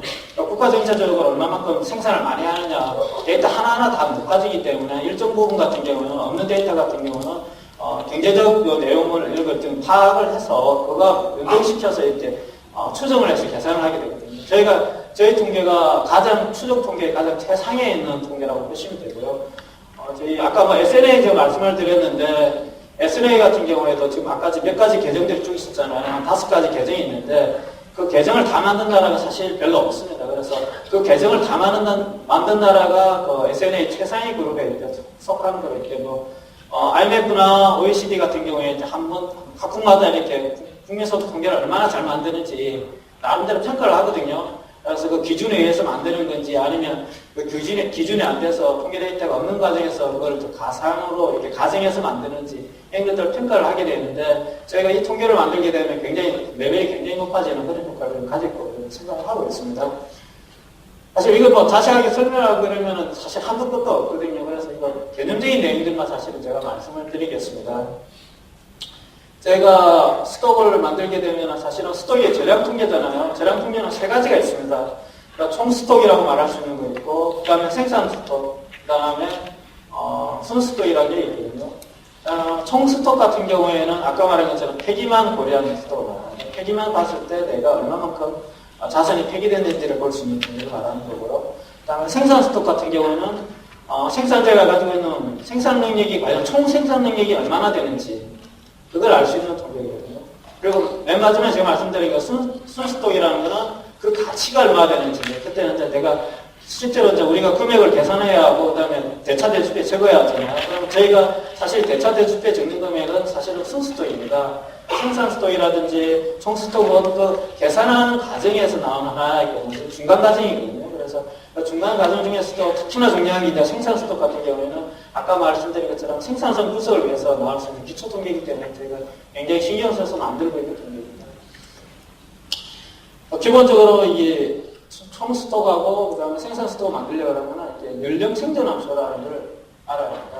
예, 아까 제가 말씀드린 것처럼 자본재가 제가 10년 전에 투자한 자본재가 지금 보면 남아있는 게 10년 전에 10개를 샀는데 지금 한 5개밖에 남지 않았으면 그 5개를 없어져야 하거든요. 그러면 제가 보면은 매년 이렇게 제가 뭐 아까 예를 든 것처럼 제가 20살에 사업을 했다. 그럼 제가 지금 40대 중반이니까 그동안 이렇게 사업을 쭉 했을 거 아닙니까? 그러면 중간에 뭐 기계들 팔고 그다음에 뭐 폐기 처분하고 이런 것들이 다 있을 거 아니에요. 연령별로 그걸 어떻게 해야 되냐면 첫 번째 내가 첫째 살 때는 내가 지금 20몇 년이 지났으니까 이게 몇 대 정도 남았을 거다. 이런 거 지수화시킬 수가 있어요. 이론에 의해서. 이 이론을 이해하는 게 확률 분포를 이용하는 거예요. 왜냐하면 내가 내용 뉴스가 얼마나 되는데 몇 년 동안 계속 사용을 할 거라는 얘기를 하고 있는데 그 중에 확률적으로 그러면 내가 이 기계는 얼마 정도 쓸 수밖에 없다. 이런 것들을 다 계산을 해요. 그걸 가지고 만든 게 연령 생존 함수예요. 그래서 폐기형적인 뭐 잘 아시면 로그 함수들 많이 쓰잖아요. 저희 뭐 통계에서도 로그 함수 얘기 많이 하고 그중에 또 가장 또 많이 로그 정규 분포 이야기 많이 하잖아요. 그래서 저희가 쓰고 있는 것도 폐기함수도 보면 로그 정규 함수도 많이 쓰고 있습니다. 그걸 가지고 연령별 쭉 이렇게 연령별에 이렇게 얼마만큼 남았는지 치수화시킨 숫자들이 쭉 있을 거 아닙니까? 그러면 그러면 과거에 샀던 데이터들이 얘는 10개 사고 얘는 20개 사고 15개 사고 이렇게 쭉 데이터가 있을 거 아닙니까? 이걸 이렇게 서로 더해주면 돼요. 뽑혀가지고 그걸 총 더하면 총 스톡이 나오는 거거든요. 그래서 내가 연령에 따라서 얼마만큼 자산을 없앴는지 그거를 이렇게 비율을 쭉 줘가지고 옛날에 샀던 것들이 있으니까 그냥 비율을 가중치로 보시면 돼요. 그래서 가중치를 통해가지고 내가 총 스톡이 얼마 되는지 계산하는 거예요. 생산 스톡도 사실 그거하고 비슷한 개념이에요. 그러니까 연령에 따라서 내가 생산 능률이 많이 떨어질 건데 그 떨어지는 능률을 어떻게 계산하느냐에 따라서 함수들이 여러 가지 함수들이 있어요. 그걸 가지고 이제 일정 가정에 의해서 보통 보면은 가정이 아마 여러 가지가 있을 수가 있는데 첫째 생산 능력이 확 떨어진다는 가정이 있을 수도 있고 굉장히 오랫동안 지속이 된다 과정이 있을 수도 있고 여러 가지 자산의 가격 성격에 따라서 다 다를 거 아닙니까? 그럼 뭐 책상 같은 경우에는 10년 돼도 뭐 책상으로서 기능을 계속하는 거잖아요. 책상 같은 경우는 그럴 쓰고 전구 같은 경우에도 뭐 오랫동안 쓰다가 어느 순간 전멸하잖아요. 못 쓰잖아요, 더 이상. 그런 식으로 이렇게 각 자산별로 내가 이게 효율이 어떻게 되는지 능력이 어떻게 되는지 이걸 사실은 가정을 해요. 이렇게 될 거다. 그런 가정을 해서 만든 게 연력 효율 함수입니다. 이게 구체적으로 어떻게 만드는지 사실은 뭐 무엇이도 되고 이런 게 통해서 아까 말한 것처럼 투자시킬 부분 있잖아요. 그걸 이제 서로 똑같이 곱해가지고 생산 능력, 생산 스톱을 개선을 하게 되는 겁니다. 제가 그 추가적으로 말씀드리면 이 함수는 나중에 한번 보시면 이걸 가지고 아마 여기 보면 내용연수 전체 내용연수고요. 자산이 내가 산 게 지금 뭐 몇 년 전에 산 거라 뭐 1년, 2년, 3년, 4년, 5년, 5년, 10년 만약에 10년 동안 쓴다 그러면 이걸 좀 엑셀표 같은 거 만드셔가지고 이렇게 쭉 그려보시면 그림이 이렇게 포물선형으로 나오거든요. 그래서 대부분의 자산들이 보면은 사실은 초기에는 생산 능력이 많이 안 떨어진다고 저희는 가정을 하고 있어요. 가정 여러 가지 방법을 많이 쓰는데 사실 뭐 생산 능력이 뭐 사고 나서 첫째 뚝 떨어지는 일은 사실 없잖아요. 그래서 저희가 안 떨어진다는 가정하에서 저런 함수를 사용해서 그게 저희가 경제적으로 가장 부합된다고 생각하는 함수 곡선을 가지고 저희가 계산을 하게 됩니다.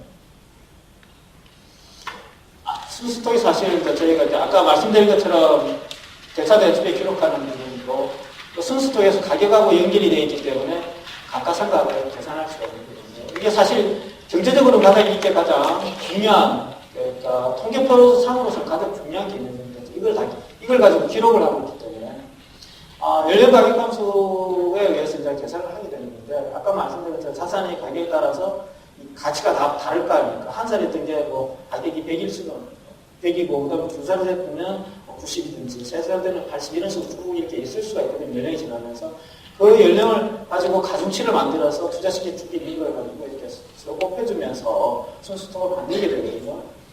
사실은 자산 가격은 아까 저희가 경제 이론에 많이 이렇게 의존을 많이 한다고 말씀을 드렸잖아요. 이 자산 가격이라는 것도 사실은 이 연령 가격 함수를 만들 때 저희가 이 현재 가치가 생산자를 가지고 있으면 생산 능력이 얼마나 될 건데 그럼 내가 그걸 가지고 돈을 얼마나 벌 거다. 그런데 그걸 현재 가치화 시켜야 하잖아요. 그러면 그 현재 가치 전부 다 더한 게 그 자산의 가치일 거다.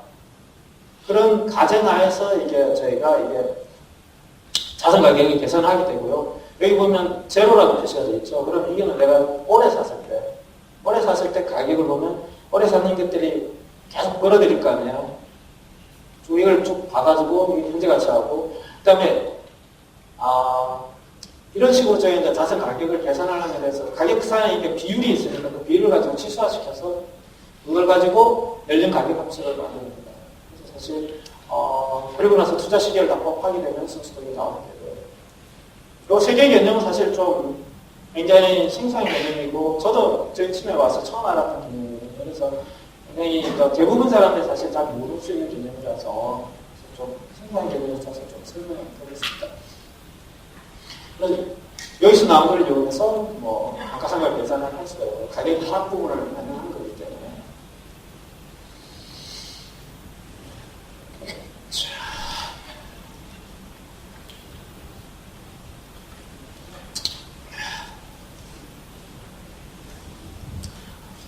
저희가 이제 기계하고 저희가 이제 기계 동물하고 좀 남은 거는 뭐냐 그러면 아무래도 기계는 좀 짧게 쓰겠죠. 건물 같은 건 굉장히 오래 쓸 거고. 거기에 따라서 제일 위에 있는 게 이게 연령 생존함수입니다. 그러니까 폐기시키는 거는 사실은 뭐 거의 많이 안 시키니까요. 두 번째가 이게 표현함수. 그러니까 처음에 좀 있다가 물건 쓰다 보면 다 고장나고 그러잖아요. 그러면은 이 있는 거에 이걸 생존한 100%의 능력을 가지고 있는 건 아니잖아요. 그거가 떨어지니까 이렇게 계산하는 거예요. 그리고 이게 연령 가격 함수는 이렇게 쭉 떨어지는 게 보면 이게 할인율들이 쓸 수밖에 없거든요. 그래서 할인율 쓰다 보니까 이게 떨어지게 됩니다. 그러니까 사실은 연령 효율 함수하고 연령 가격 함수는 사실 굉장히 밀접한 관계가 있습니다. 아까 제가 말씀드렸지만 생산 이론에 의하면 생산 능력에 따라서 벌어들이는 거하고 그다음에 가격과 가장 밀접한 연관을 가지고 있잖아요. 그래서 이 세 개는 밀접한 연관을 가지고 이렇게 계산되고 건물 같은 경우에도 사실 이렇게 좀 보시면 비슷하게 되어 있어요. 연령은 거의, 여기 보면 거의 100살에 가깝게 이렇게 나오잖아요. 저희가 아까 제가 폐기함수 이야기 드렸는데, 저기 내용연수를 말씀을 드렸잖아요. 저희는 건물 같은 경우는 내용연수를 한 50년 정도 쓴다고 봐요. 물론 이제 아파트 같은 경우 많이 부수잖아요. 그래서 내용연수가 짧을 수도 있는데, 저희가 아파트만 보는 게 아니고, 단독주택이라든지, 그 다음에 고업들도 아직도 남아있는 건물들도 많거든요. 그래서 저희가 경제 전체로 이렇게 파악을 하기 때문에, 아파트만 보는 게 아니기 때문에, 이 전체적인 수명을 다 봐야 되거든요. 그래서 100년 정도, 50년 정도 한 2배 정도. 왜냐하면 폐기함수라는 게 그냥 평균에 가장 많이 없어지는 걸 가정하기 때문에 한 100년 정도까지 있는다고. 지금도 사실 100년 정도 된 건물들도 많잖아요. 이게 좀 복잡한데, 이게 주변도 그냥 이런 게 있구나. 이런 식으로 좀 복잡하게 한 번에 잘난 척 하는 거 있구나. 이렇게 생각하시면 돼요.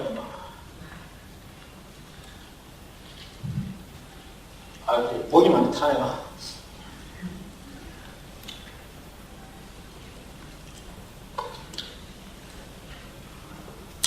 여기 보시면 이게 저희가 엑셀 시트로 보통 이렇게 계산을 해요. 이게 엑셀 시트 하나를 보여드리는 거랑 마찬가지인데, 여기 보면 연령 생존함수라고 저희가 총수도 계산하는 사례를 보여드리는 거거든요. 여기 보면 연령 생존함수인데 0.5, 1.5, 0.5, 3.5 해가지고 나이를 이렇게 생산자의 나이를 이렇게 적고, 그다음 생존함수가 이렇게 그러니까 처음엔 1이죠. 처음에는 100% 살아있으니까. 그 다음에, 1년 정도 지나면, 1년 정도 지나서 그래도 아직 살아있는 다자들이 많다고 얘기를 보고 있는데, 사실은 제가 이게 두 자릿수이기 때문에 반원돼 있어서 이럴 수 있어요. 약간 떨어질 수도 있고. 여기 보면 0.5로 표시되어 있는 걸 보면, 저희가 보통 보면 중간에 투자를 많이 한다고 봐요. 연중에 투자를 하는 걸 보기 때문에, 나중에 연말로 저희가 계산을 한다고 그랬잖아요. 그러면 0.5년 지난 거잖아요. 그래서 0.5년 이렇게, 1.5로 이렇게 저희가 좀 나가고 있어요. 1년 단위로 나가는 건 아니고. 그렇게 쭉 이렇게 생산수 쭉 이게 투자 시기래요. 저희가 매년 48년부터 쭉 적어놨는데, 제가 투계를 해서 이렇게 숫자를 만들거든요. 그러고 나서, 그럼 요에 살면 이 생존함수일 거잖아요. 그럼 이거는 2년 된 거죠. 작년에 산 거니까. 그 다음에 요걸 거고. 여기가 3년 된 거잖아요. 이런 식으로 대각선을 곱해가지고, 아까 제가 양쪽으로 곱한다 그랬잖아요. 이런 식으로 곱해가지고 수도 하게 됩니다. 이런 식으로 계산한다는 것만 계략적으로 말씀을 드려요.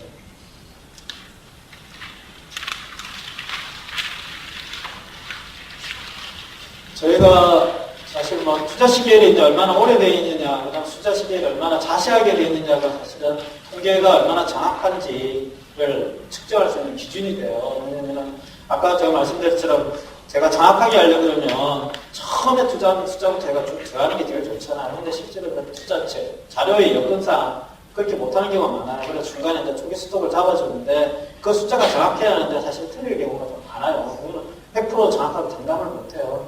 그래서 저희가 일단 잡아주고 그러고 나서 이게 시간이 지나면서 폐기하기 때문에 없어져 버려요. 그래서 이 초기에 잘못 잡아잡던 것들은 나중에 시간이 지나면 그 효과가 없어져가지고 나중에 한 일정 정도 지나면 정확한 값이 나오게 돼 있어요. 그래서 어쨌든 투자 시계일이 굉장히 길게 잡혀 있어요.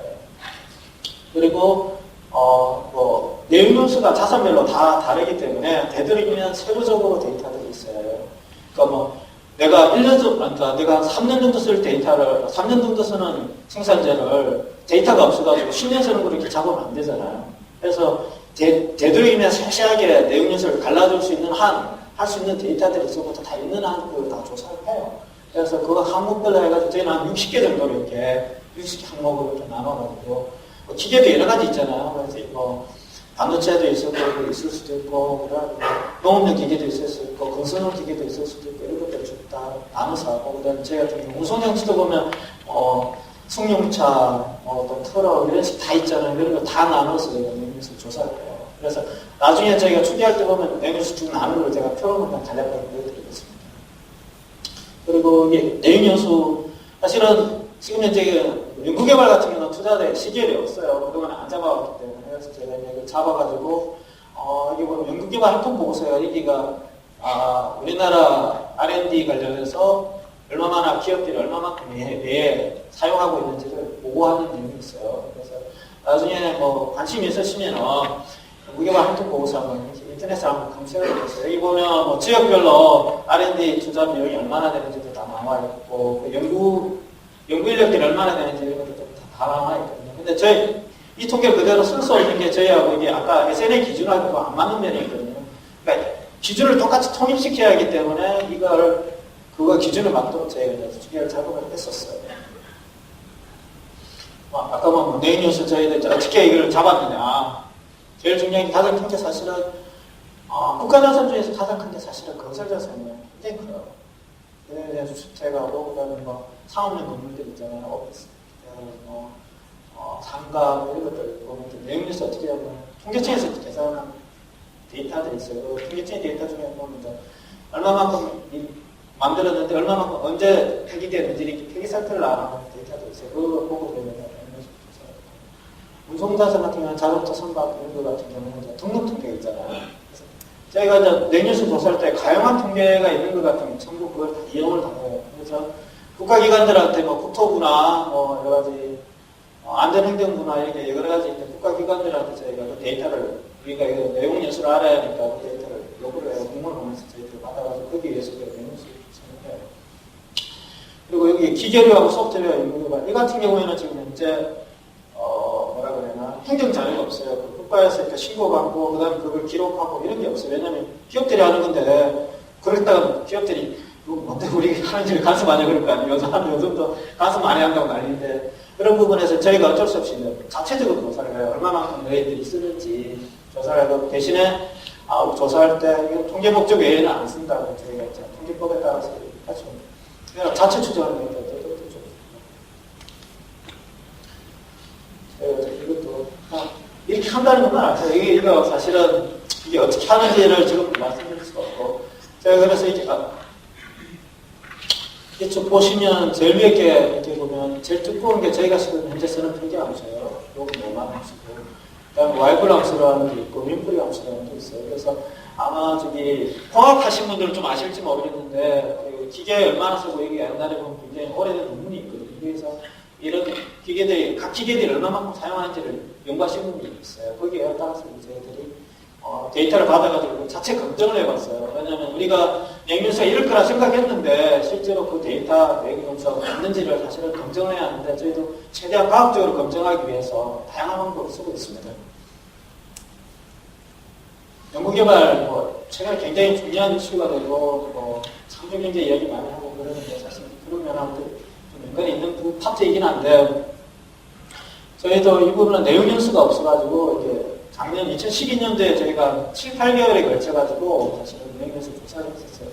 기업들한테 너희들 얼마만큼 연구개발한 걸 얼마만큼 쓰느냐 사실은 저희가 조사표를 만들어서 양식이 좀 약간 복잡하긴 한데 만들어서 저희가 요구를 했었어요. 그래서 사실은 내용연수 같은 경우는 기업들이 굉장히 민감하게 R&D 같은 경우에 하고 왜냐하면 기업 기밀을 생각하시는 분들도 많고 그래서 제가 내용 데이터 하는 데 굉장히 좀 많이 어려움이 있었어요.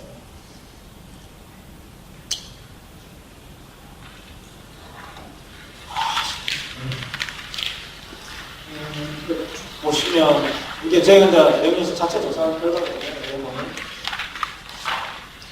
좀 보면 제가 쭉 보고 있는 경우에는 다양하게 있죠. 10년 이내로 그 20년 가까운 것들인데 OECD 같은 경우에는 지금 이제 내용연수 데이터들이 잘 없기 때문에 그냥 건강하게 10년 정도 공부를 해요. 그래서 그거하고 저희도 보면 평균적으로 전산은 10년 정도 가까이 들어가고 그게 OECD에서도 공부한 게 그냥 아무 때나 공부한 게 아니고 나름대로 근거에 의해서 생각했고 저희가 전기전자 비중이 가장 높잖아요. 5.4. 가장 짧아요. 그러니까 반도체가 아무래도 내용연수 짧잖아요. 그래서 사실은 현실에 가장 부합되는 저희가 조사를 한 거라고 볼 수가 있죠. 또 아까 말씀드린 것처럼 여러 가지 힘들어 써서 이게 과연 제대로 되는지 안 되는지 저희가 생각하는 거죠. 감가상각 이게 굉장히 중요한 GDP 쪽에 들어가는 항목이 구조의 항목 중에 하나고 그래서 저는 따로 있잖아요. 과연 GDP 통계 만드는 사람들이 감가상각을 어떻게 생각하느냐 그걸 어떻게 정리를 해본 거거든요. GDP 만드는 사람들 같은 경우는 물리적 노후화 같은 경우는 어차피 감가상각 대부분 아실 거고 그리고 경상적 징후와 그러니까 기계가 오래된 것보다 새로운 기계가 나오잖아요. 그럼 과거 기계는 사실 안 쓰잖아요. 그 개념이 이게 진부와 이렇게 희귀가 굉장히 오래된, 올드 모델, 구 모델이라는 그런 개념이어서 그것도 사실은 고등자본은 가치가 감소하잖아요. 노동에 대한 개념. 일상적인 사고 손실 같은 경우, 자동차나 운송자전 같은 경우에는 이게 교통사고 자주 나잖아요. 기업들이 이제 사용하는 트럭이라든지 그 다음에 승용차도 이렇게 기업들이 쓰는 게 있으니까 그런 것 같은 경우는 이제 사고 손실로 해서 가치가 좀 떨어지는 부분들이 있거든요. 그러니까 저희가 기본적으로 한 대를 보는 게 아니고 기업 전체 가지고 있는지 얼마인지 그리고 경제 전체로 보기 때문에 이런 식으로 좀 계산을 하고 있습니다. 그리고 여기 좀 저희 고정자본 소모라고 쓰는 이유가 여기 좀 뒤에 있는데 기업 같은 경우는 감가상각이라는 말을 쓰잖아요. 그래서 이건 회계상 내용이 인수고 저희 같은 경우는 경제적 내용이 인수. 실제 생산활동에 사용하면서 얼마만큼 쓰느냐. 그게 더 중요한 거거든요. 왜냐하면 회계적 내용 요소를 가지고 경제 분석을 하게 되면 시장 상황이라든지 경제 상황을 정확하게 판단을 못해요. 뭐 회계적인 목적에 의해서 하는 거니까 사실은 내가 수익 가는 거하고 그다음 실제 생산하는 상관없잖아요. 근데 우리는 저희 같은 경우는 가장 주목적인 경제 상황에 가장 맞는 통계를 만들어야지 경제정책 수립을 할 수가 있기 때문에 그런 부분에 대해서 경제적 내용이 굉장히 중요시해서 저희가 따라합니다. 그리고 여기 같은 경우는 역사적 원가 기준으로 해가지고 가치가 막 옛날에 샀던 게 가치가 확 떨어질 수도 있고 올라갈 수도 있잖아요. 근데 기업 같은 경우에는 기업 회계 원칙에 의하면 몇 % 이상의 기준치 이상을 내려가거나 기준치 이상을 올라가지 않는 한 재평가를 안 하거든요. 근데 저희 같은 경우는 매년 재평가를 해야 해요. 그래야지 경제 상황을 반영을 할 수 있기 때문에. 그리고 아까 말한 것처럼 저희가 GDP에 들어가는 항목. 나중에 이제 혹시 들어가셔서 오늘 강의 받고 들어가서 저희가 GDP 발표하는 항목들이 있거든요. 근데 쭉 보면 표를 한번 보시면 여기 부가치 부분에 보면 보소가 감가상각이 기록이 되어 있습니다. 그게 경제 활동이 하나, 순생산물이 아니고 생산물 중에 하나입니다. 여기서 이제 주로 이제 도면식 모델을 위해서 말하는 거죠. 강가방법 3번 방법.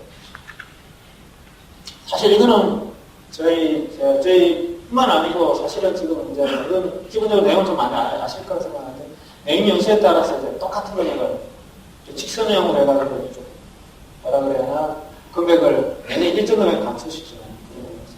정률법 같은 경우는 일정 비율 감소시키는. 사실 정률법의 특징이 뭐냐 그러면 첫 해에 감가상각이 좀 많이 일어나요. 비율을 쓰기 때문에 첫 해에 이렇게 떨어져요. 확 떨어져요. 그래서 사실 저희가 정률법을 안 쓰는 가장 큰 이유 중에도 경제적인 내용하고 안 맞다. 어떻게 첫 해에 감가상각이 그렇게 많이 일어나느냐. 사실은 대부분 나라 같은 OECD 같은 경우에도 이게 계산하기 간편하기 때문에 이 방법을 통해서 손수독을 계산하라고 하고 있어요. OECD 매뉴얼에 의하면. 근데 저희 같은 경우에는 이게 경제적인 경우가 안 맞다. 그래 학교에서도 정률법으로 감가상각을 계산하고 그다음에 고정자본 소모를 계산하는 것에 대해서 논란이 굉장히 많아요. 그래서 그런 부분을 제가 피하기 위해서라도 물론 이 부분은 좀 국제적인 비교를 위해서는 나중에 저희도 갈 수도 있을 수 있어요. 잔액 체감률 같은 경우 이 정액법이 있잖아요. 이 부분 보시면 DBR 곱하기 나누기 TA 있잖아요. 이게 내용이 있어요. 그러면은 이게 정액법하고 비슷한 거잖아요. 왜냐하면 내가 내용 요소만큼 매년 똑같은 거를 가능성이 있어요. 근데 그 일정 비율이 여기가 뽑혀져요. 왜냐하면 첫 해 정액법보다는 감가상각이 많이 일어날 거라는 거죠. 그래서 그 배수로 뽑혀져가지고 정액법을 계산을 하는 감가상각을 계산을 해요. 아마 나중에 기업 같은 데 들어가시더라도 회계 같은 거 하실 거 아니에요? 똑같은 개념들 얘기를 사실은 감가상각 개념인데 똑같은 개념이 사실 적용이 되고 있어요. 그래서 이런 거는 기본적으로 이런 게 있다는 걸 좀 아실 필요가 있을 거예요. 만약에 기업에 회계 파트 가시게 되면은 정액법을 쓴다든지 종이법을 쓴다든지 이게 보면 DBR에 해가지고 아까 가속 개수인데 이게 2배를 주는 거. 그러니까 정액법에 한 2배를 주는 이런 식으로 해서 감가상각 계산하는 것들이 있거든요. 그래서 나중에 회계 가시면은 그쪽에서 계산한 법 한번 해보면 이게 뭔지를 아실 거예요.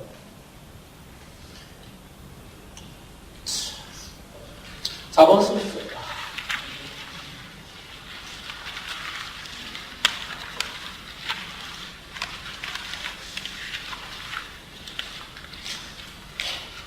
제가 열차는 설명을 드렸는데 기본적으로 이제 자본 투입 요소라는 K, 그러니까 LK 얘기하는 흔히 말하는 LK 중에 K를 말하는 거예요. 계산을 할 때는 이 자본 서비스라는 게 뭐냐면은 자본은 사실은 시장에서 거래가 안 되고 내가 보면은 1년 동안 그 기계를 사용했을 때 만약에 나 빌렸다고 생각했을 때 줘야 하는 돈이 있잖아요. 그걸 가지고 가치를 계산하게 돼 있어요. 기계의 가치라는 게 내가 1년 동안 받아서 1년 동안 내가 빌려가지고 했을 때 그만큼 내가 얼마만큼 사용했는지 알려 그러면 1년 동안 내가 사용을 했을 때 얼마만큼 내한테 주겠다 빌렸을 때 그걸 계산하는 거거든요.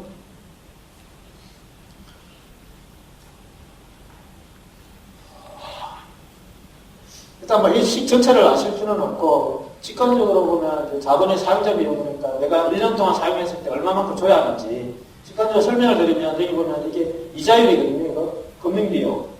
그러니까 내가 자산을 사가 1년 동안 사용하려고 그러면 돈을 빌려야 할 거네. 렌트를 하려고 그러면 렌트비 줘야 할 거네. 그럼 금융비용 발생을 할 거고. 그 다음에 이거는 감가상각이에요. 그럼 기계를 내가 사용해가지고 썼으니까 감가상각된 만큼 빌려준 사람한테 줘야 할 거예요. 그래야지 그 사람은 손해가 없을 테니까. 그래서 이 두 가지가 다 더해져야지, 자본이 내가 1년 동안 사용한 비용을 알 수가 있어요. 이걸 가지고 사실은 캐피탈 서비스를 계산해요. 왜냐면 캐피탈 서비스라는 게 내가 자본을 사용한 비용이니까.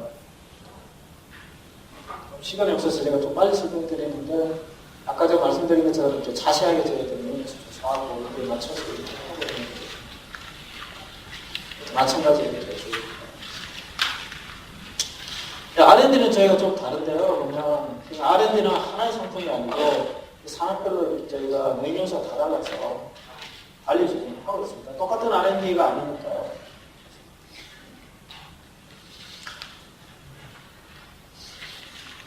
이게 저희가 추대한 결과거든요. 보면 제가 말씀드린 것처럼 기본적으로 순수 쪽이 제일 위에 있겠죠. 순수 쪽이 제일 위에 있고 생산 스톡, 순수 스톡 이렇게 위에 있죠. 대체로 보면 이게 증가율이 비슷하게 같이 움직이는 모습들이 보여요. 근데 저희가 이제 보면 GDP하고 관련된 순수도는 2010년도에 정도에서 어느 정도 비중을 차지하는 저희가 하거든요. 300%를 초과해요. 굉장히 그러면 저희가 GDP 1년 동안 경제 활동하는 것보다 활동하는 비해서 300% 정도로 지금 이제 자산을 가지고 있다는 얘기거든요. 물론 여기는 다른 것도 다 포함이 되어 있어요. 뭐 건설자산도 포함되어 있고 기계도 포함되어 있고. 만약에 이제 자본기술 자체를 보였을 때 기계만 비교를 해야겠죠. 저희는 전체를 다 비교했을 때 우리나라 1년 경제 규모에 비해서 한 3배를 초과하는 정도로 지금 현재 많은 부를 가지고 있다는 거예요. 국가별로 이제 보았을 때 자본기술 저희가 한번 넣었어요. 여기 보면 저희가 스톡이고 GDP고 국가별로 좀 비교해보면 저희가 한 3배 정도 넘는다고 그랬잖아요. 여기 스톡. 어차피 이제 뒤에서 기록되는 건 소수통이라고 했으니까 이쪽 3대 정도인데 한국 여기 조금 같이 몰려있어요. 보면 여기 보면 호주, 미국, 독일, 프랑스, 일본, 벨기에, 핀란드 많은 나라들이 이렇게 있잖아요. 선진국이 지금 현재 사실 이 정도 돼 있고 그리고 선진국이 사실은 성장률이 그렇게 높지가 않잖아요. 지금 우리도 많이 성장률이 정체되어 있는데 사실은 이제 예전에는 저희가 경제 성장할 때 투자를 통해서 많이 성장을 많이 했었어요. 건설 투자라든지 설비 투자, 요즘도 투자해야지 성장이 될 거다. 그런 얘기 많이 하잖아요. 그래서 이게 사실은 이제 할 만큼 했다는 얘기예요. 선진국과 거의 비슷한 수준이 있고, 선진국도 사실은 어떻게 보면 성장률 증체가 많이 돼 있죠. 그렇게 많이 안 높잖아요. 프로 3%밖에 안 되거든요. 그리고 연구 개발 같은 게 좀 요즘 많이 내기가 많이 되고 있어서 보면 굉장히 많이 들고 있어요.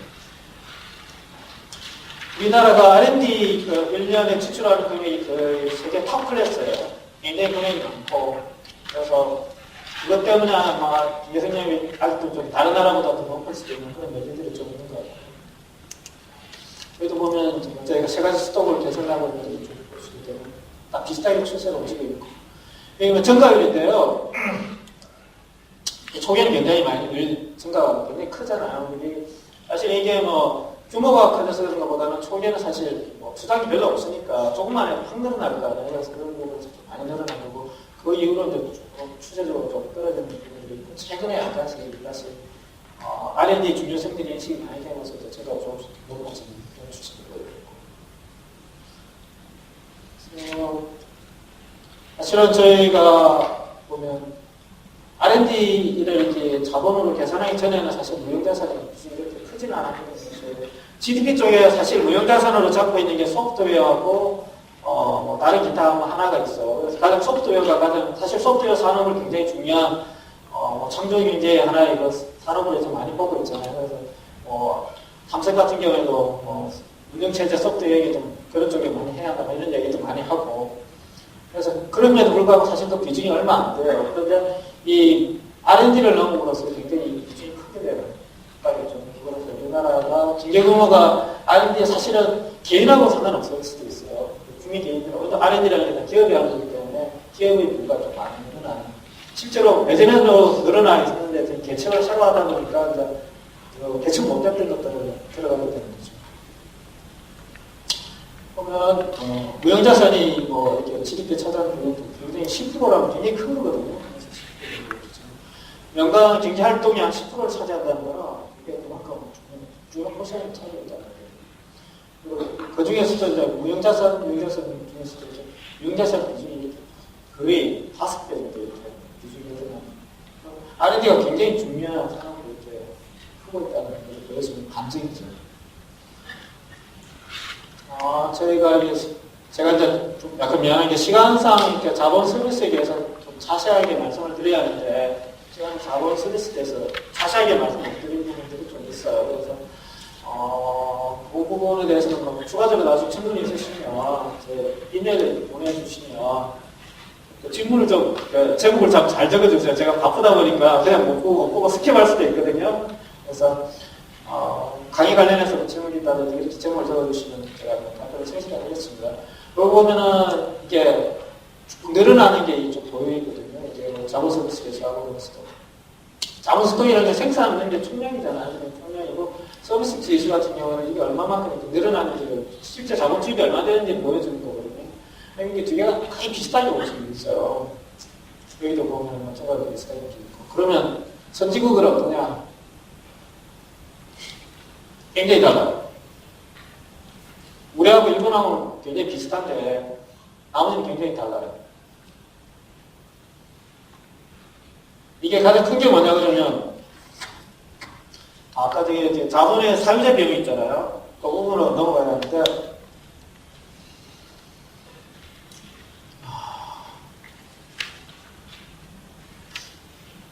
자본의 사유자 비용을 계산할 때 제가 이제 감가상각을 이야기해 주죠.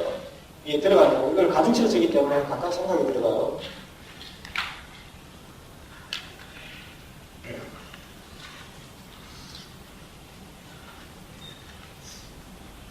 근데 미국 같은 경우나 독일, 영국 같은 경우에는 아까 제가 말했던 전자 쪽 투자가 많이 있었어요. 그러니까 뭐 소위 말하는 RCT, 정보통신 쪽에 투자가 많이 있었어요. 이게 내용연수가 아까도 저희가 내용연수, 전자전기가 내용연수 가장 짧았잖아요. 가장 짧다는 말은 역수로 이야기하면, 역상적으로 이야기를 하게 되면, 감가상각이 가장 굉장히 높다는 이유예요. 그러면은 미국이나 영국, 독일 이런 데는 RCT가 굉장히 투자가 많이 일어났었어요. 그러다 보니까 이게 확 올라가는 효과가 있는 거예요. 이게 그치, 감가상각 가중치를 쓰다 보니까 실제 투입 개수가 내가 가지고 있는 생산 스톡 능력보다도 확 올라가는 거죠. 내가 쓴 비용을 지출하는 거는 내가 가지고 있는 뭐 기계보다도 어차피 이제 자본 비용, 그 다음에 감가상각이 줘야 하잖아요. 금융 비용이 줘야 하기 때문에 이게 좀 올라가는 게 맞는데 확 올라가는 게 되는 거예요. 왜냐하면 감가상각이 큰 자산을 위주로 투자를 하다 보니까. 근데 우리나라 같은 경우, 일본이나 한국 같은 경우는 건설 투자가 좀 많이 있었어요. 최근에 건설 엄청나게 있었잖아요. 건설 같은 경우는 50년, 60년 저희가 내용에서 잡거든요. 그러면 내용에서 그렇게 잡기 때문에 감가상각이 높을 수가 없어요. 그래서 자연스럽게 이거는 저희는 복지가 좀. 일본도 최근에 부동산 붐이 있었잖아요. 요즘 거의 20년, 1억 원이 20년이지만. 저희는 감가상각률 대체로 이렇게 안정적인 모습들을 다른 말씀은 뭐보다도 그동안 저희가 말씀드린 게 고도 성장에 너무 중점을 주다 보니까 투자 공모를 주는데 건설 투자 이런 데 많이 집중을 해가지고 성장 안 되는 이유가 많거든요.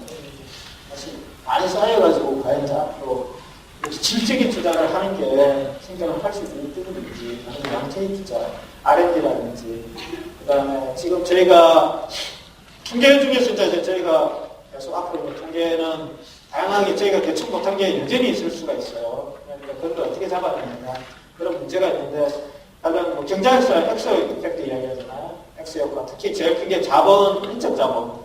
인적 자본을 어떻게 잡아낼 거냐 그 부분도 연결이 될 수 있어요. 그렇게 그런 부분들이 사실 뭐 여기 양질의 투자하고 관련이 된다고 볼 수도 있지 않을까. 그래서 사실 순수한 제 개인 의견입니다. 저희 투자를 이렇게 추계를 하다 보니까 이런 것들이 보여서 이렇게 볼 수 있는 부분이고요. 일단 제가 준비한 건 여기까지고요. 지금 37분 원래는 한 30분 정도 이야기하고 질문 받을 생각이 있는데 약간 초과되긴 했는데요. 추가적으로 좀 하나 드리고 싶은 말씀이 뭐냐면 저희가 국민대체자표 통계 이제 저희가 발표가 하게 되면 저희는 이 통계가 굉장히 지금은 현재 안 나와가지고 시사라든지 여러 가지 기사에서 이렇게 언급이 안 되고 그랬거든요. 통계 자체가 없는 게 발표 안 되는 통계라서. 근데 사실은 지금 이제 전 세계적으로 이게 국민 BS, 그러니까 국민 대차대표 개발이 박살을 가고 있고 많은 나라들이 그걸 발표할 시점에 다 다가갔거든요. 그래서 최근에 뭐 미국, 일본, 그다음 캐나다, 호주, 그다음에 영국 이런 데서 이제 발표를 하면서 그걸 이용해서 여러 가지 논문들이 좀 나왔어요. 논문 나오면서 자본이 캐피탈이 얼마나 중요한 건지 이런 걸 개척을 할 수 있는 거고 그리고 이 캐피탈이 자본이 어디 쪽으로 집중이 돼가지고 지금 현재 우리가 경제적 불평등 얘기 참 많이 하잖아요. 그럼 경제적 불평등이 어차피 자본 쪽으로 집중이 되니까 이런 것들도 연결을 시켜서 분석을 할 수도 있고 그 다음에 저희가 자산 가치를 계산을 하잖아요. 이거는 그동안 쭉 했던 거에 누적치지 않습니까?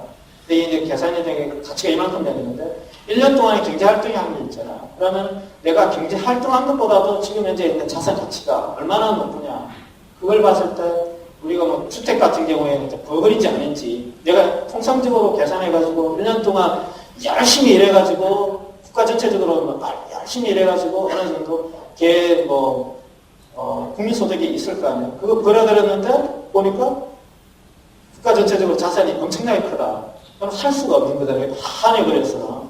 그러니까 그 비율이 얼마인가에 따라서 버거리냐 아니냐. 사실은 버거리냐 아니냐를 판단할 수 있는 기준은 뭐고요? 없어요. 근데 과도하냐 아니냐를 이제 판단할 수 있는 통계들이 사실상 조금씩 나오고 있는 거고 금융위기 이후에 사실 대차대주배에 대한 관심이 높아졌어요. 왜냐하면은 계속 가격만 올라가고 있는데 개인이 가지고 있는 부채라든지 그다음에 개인이 가지고 있는 자산이 얼마냐 그거하고 비교해봐야 되는 거 아니냐. 그렇게 했을 때 그걸 가지고 정책을 했었으면은 과연 금융위기가 일어났을까 그런 분석도 조금씩 있고 이래요. 그래서 저희 같은 경우는 이 통계가 나갔을 때 굉장히 좀 유용하게 되고 그다음에 국가 경제 수립하는데 좋은 통계가 됐으면 하는 개인적인 바람입니다. 네, 일단 내가 추가적으로 말씀드릴 거라 다 말씀드리고. 네, 오늘 고생 많으셨습니다. 마지막으로 과장님께 박수 한번만 더 주시고.